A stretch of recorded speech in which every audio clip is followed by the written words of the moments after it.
izin, Taruna Utama Dea Himalaya Putri, STB 4321 dari Program Studi Manajemen Pemasyarakatan kelas B. Di sini saya akan memaparkan dan menjelaskan terkait dengan pengembalian kerugian keuangan negara melalui peradilan. Nah, kenapa sih ada pengembalian kerugian keuangan negara melalui peradilan? Ketika negara mengalami kerugian keuangan negara karena disebabkan pengelolaan keuangan negara dan telah diupayakan pengembaliannya di luar peradilan dalam bentuk tuntutan ganti kerugian keuangan negara. Prosedur pengembalian kerugian keuangan negara ini melalui peradilan membutuhkan waktu yang cukup lama.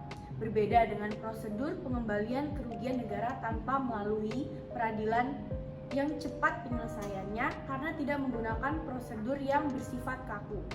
Nah, waktu yang dibutuhkan dalam prosedur pengembalian kerugian keuangan negara melalui peradilan ini juga cukup lama, berbeda dengan pengembalian kerugian negara tanpa melalui peradilan. Karena proses pengembalian kerugian keuangan negara yang tanpa melalui peradilan dibutuhkan waktu yang hanya singkat karena tidak dikenal upaya hukum seperti banding, kasasi maupun peninjauan kembali.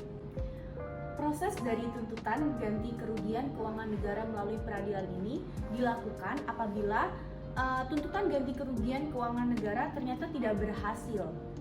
Berarti prosedur melalui peradilan harus digunakan agar keuangan negara berada pada posisi yang sama sebelum dikelola. Prosedur melalui peradilan didasarkan pada 3 instrumen. Yang pertama, ada instrumen hukum pidana. Yang kedua, ada instrumen hukum administrasi negara. Dan yang terakhir, ada instrumen hukum perdata. Nah, penjabaran dari 3 instrumen tersebut, yang pertama, ada instrumen hukum pidana, di mana instrumen hukum pidana ini terkait dengan pengembalian kerugian negara melalui peradilan, yaitu Undang-Undang Pidana Tindak Korupsi. Dan yang kedua, ada instrumen hukum administrasi negara. Nah, kenapa sih instrumen hukum administrasi negara ini digunakan? Nah, ketika pejabat negara atau pegawai negeri dalam pelaksanaan tugasnya melakukan kerugian negara, maka tepat bila diterapkan hukum administrasi negara. Nah, yang ketiga ada instrumen hukum perdata, di mana instrumen hukum perdata ini digunakan ketika timbul kerugian negara akibat dari pengelolaan yang dilakukan oleh persero, perum, serta perseroan terbatas lainnya. Kembali lagi dari instrumen hukum pidana yang sebelumnya. Nah, instrumen hukum pidana ini terkait dengan pengembalian kerugian negara melalui peradilan, yaitu Undang-Undang Pemberantasan Tindak Pidana Korupsi. Delik korupsi tergolong sebagai kejahatan yang pemberantasannya harus dilakukan secara luar biasa. Dengan demikian, kerugian keuangan negara dalam kacamata instrumen hukum pidana, yakni delik korupsi, memerlukan penyelesaian yang berbeda dengan delik lainnya, seperti contohnya delik pembunuhan. Nah, UU PTK memuat kaidah hukum yang terkait dengan perbuatan hukum yang menimbulkan kerugian negara dan memerlukan penyelesaian secara tepat tanpa melanggar hak asasi manusia bagi pelaku delik korupsi. Terkait dengan Undang-Undang Pemberantasan Tindak Pidana Korupsi yang berkaitan dengan kerugian keuangan negara, tercantum dalam pasal 2 ayat 1 Undang-Undang Pemberantasan Tindak Pidana Korupsi yang berbunyi, setiap orang yang secara melawan hukum melakukan perbuatan memperkaya diri sendiri atau orang lain atau suatu korporasi yang dapat merugikan keuangan negara atau perekonomian negara dipidana dengan pidana penjara seumur hidup atau pidana penjara paling singkat 4 tahun dan paling lama 20 tahun dan denda paling sedikit 200 juta rupiah dan paling banyak 1 miliar rupiah. Kemudian ada juga di pasal 2 ayat 2 UU PTK yang berbunyi, dalam hal tindak pidana korupsi sebagaimana dimaksud dalam ayat 1 dilakukan dalam keadaan tertentu, pidana mati dapat dijatuhkan. Penerapan Undang-Undang Pemberantasan Tindak Pidana Korupsi sebagai instrumen hukum pidana untuk mengembalikan kerugian keuangan negara melalui peradilan selalu berfungsi sebagai primum remedio.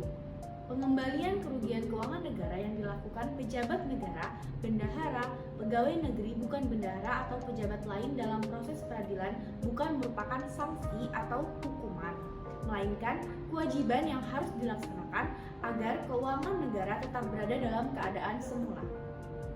Ya, balik lagi ke instrumen melalui peradilan yang kedua, yakni instrumen hukum administrasi negara. Nah, pejabat negara atau pegawai negeri dalam pelaksanaan tugas melakukan kerugian negara, berarti telah melakukan penyalahgunaan wewenang.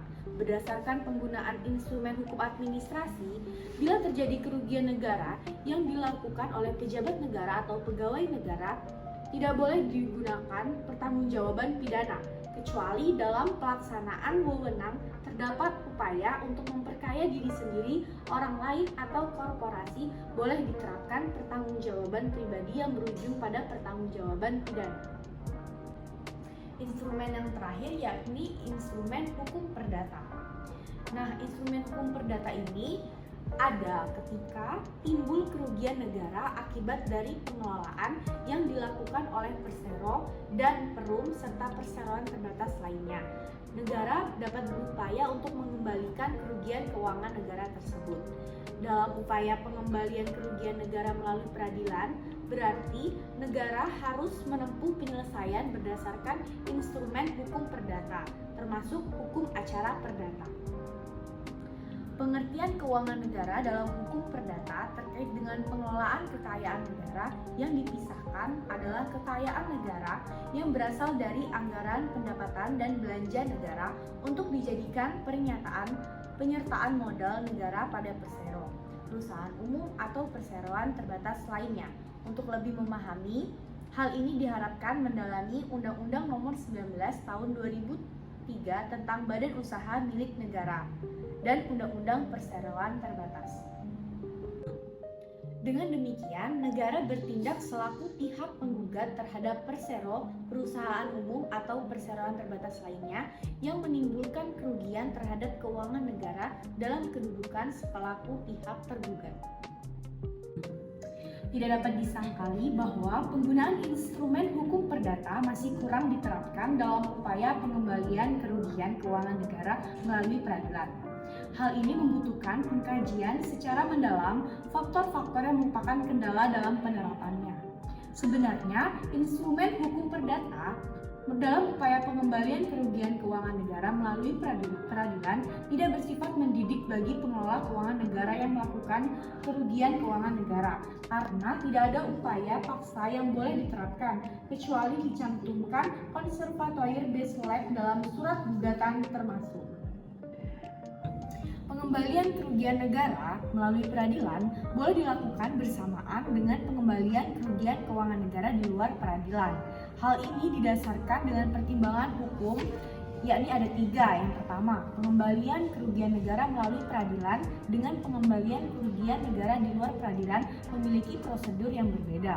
Yang kedua, kerugian negara yang dikembalikan di luar peradilan bukan merupakan sanksi atau hukuman, melainkan hanya bersifat pengganti atas kerugian negara yang diterapkan oleh atasannya atau badan pemeriksa keuangan. Dan yang ketiga, kerugian negara yang dikembalikan melalui peradilan merupakan sanksi atau hukuman berupa denda yang dijatuhkan oleh pengadilan atau komisi pemberantasan korupsi. Nah, berdasarkan pertimbangan di atas, pengembalian kerugian keuangan negara baik di luar peradilan maupun melalui peradilan secara bersamaan atau terpisah bukan merupakan suatu pelanggaran hukum di bidang hukum keuangan negara. Hal ini sangat diperlukan dalam rangka pengembalian kerugian keuangan negara yang dinyatakan hilang dan atau digunakan untuk memperkaya diri sendiri, orang lain, atau korporasi. Dengan demikian, pengembalian keuangan negara baik di luar peradilan maupun melalui peradilan perlu diterapkan secara bersamaan dalam rangka pemberantasan perbuatan yang sifatnya merugikan keuangan negara. Selanjutnya, sanksi bagi menteri atau pimpinan lembaga. Pengenaan sanksi kepada menteri, pimpinan lembaga non-kementerian, dan pimpinan lembaga negara wajib dipertanggungjawabkan baik secara ke dalam maupun keluar.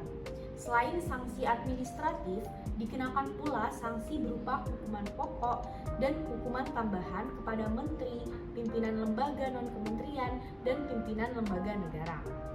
Pengenaan hukuman itu berdasarkan putusan pengadilan yang telah mempunyai kekuatan hukum tetap, baik dalam arti tidak menggunakan upaya hukum maupun setelah menggunakan upaya hukum berupa banding, kasasi, dan peninjauan kembali. Sekian pemaparan saya terkait dengan materi penyelesaian kerugian keuangan negara melalui peradilan. Kurang lebihnya saya mohon maaf. Wassalamualaikum warahmatullahi wabarakatuh.